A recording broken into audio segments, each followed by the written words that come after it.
For my fairy tale painting, I drew out the castle and painted the background, and I also did silver leaf and gold leaf on the back on the castle after I painted it.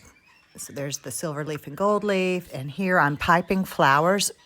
When you're working with these sculptural acrylic paints, you can pipe flowers onto plastic or glass and let them dry. So there they are drying. And there's different finials I use to make characters. So I layered trophies in front of my castle as a part, like three-dimensional part of the castle. And here I'm screwing them and wiring them into wood that I have behind the luan that I'm doing this painting on. I wanted them to be very firmly attached. I have to move my art around a lot. Now here I'm starting on the animals.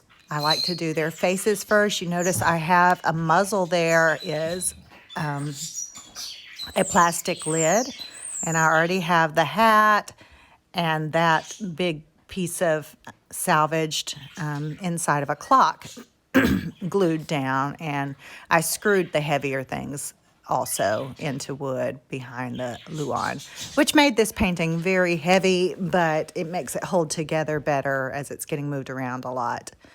And then I start laying in the colors of this fox with my palette knife. And I'm starting to experiment bringing muzzles forward on my animals for a more three-dimensional effect. And I really liked the results of that in this painting.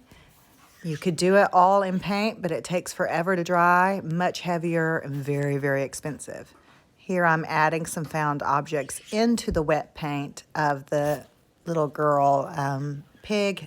And what I do with that is the next day, a day or two after the paint has dried, I go through and I drizzle clear Gorilla Glue on these objects to further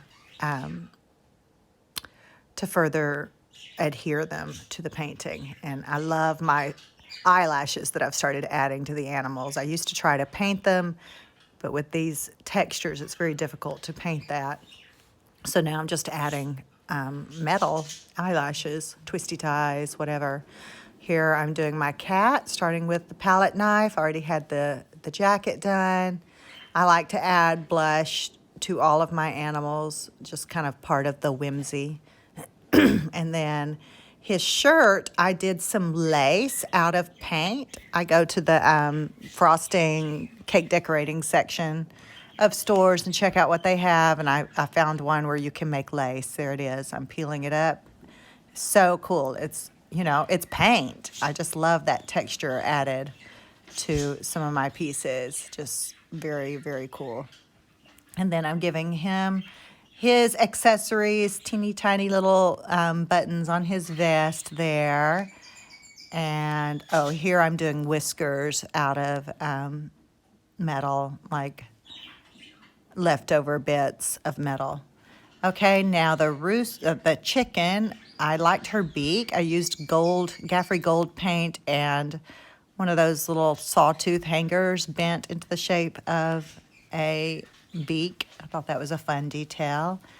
And then palette knife for her, it's a hen. Her little wattle, whatever those things, the rooster. I'm sorry, my words are not working. And then her accessories. And then the dragon. I wanted a dragon and I wanted a Pegasus, but they were going to be too big to try to have at the size of the other animals. So I just put them way in the background. So here the dragon is curling around the castle, and I used, I think I used old phone like charger cords for the details there, but it could also be some kind of wiring left over. We've been building a house, so I went and cleaned up after the electricians. Here's Humpty Dumpty. The base of Humpty Dumpty is dried polyacrylic that I dug out of a can. I liked that it doesn't take the moisture out of the paint. It didn't cause the paint to crack. I have used dried house paint as a base for some of these thicker creatures before, and that did pull the moisture out of the paint and cause it to crack. I had the fun idea to make my Humpty Dumpty have the style of Humpty Dumpty the rapper. So I had to go on a little, Lucy, hush. I had to go on a little rabbit trail and find out what the Humpty Dumpty rapper style was. It had some really flamboyant clothing, of course, and then the fake nose is a big thing, and then the glasses. So that was a lot of fun. And here's my Pegasus, again with the palette knife. And like I said, I think I'm using old charger cords for the found objects in this one. Guys, I've been painting with a palette knife now over a decade, and it has become, I've gotten proficient at it. It was so awkward when I first started. But if there's something like that you're drawn to, especially if you're drawn to doing texture, you cannot beat the texture of a palette knife. You can't do it with a paintbrush. You've just got to learn how to use that palette knife. Here I'm starting on my boy pig, again with the built-out muzzle.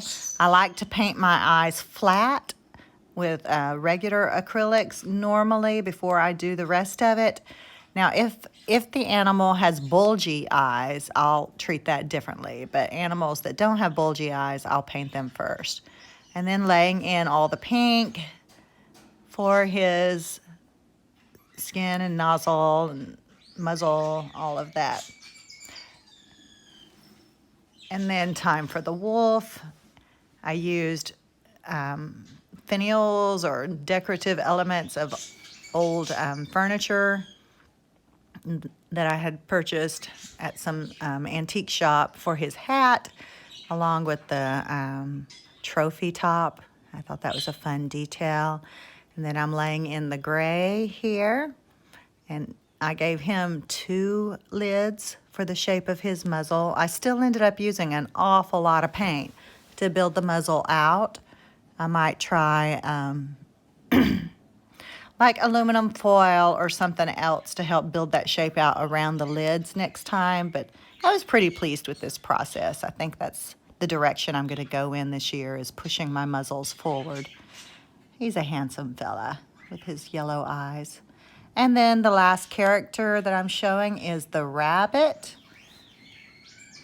And you can see that I screwed in her hat. I don't know what kind of hat it is. Look here, she is giving a death glare because of the way the eyelids went. I decided I did not want quite such a deathly glare on the rabbit, so I altered the look. You know, just a little fraction of an inch can make a difference in what an animal's emotion is.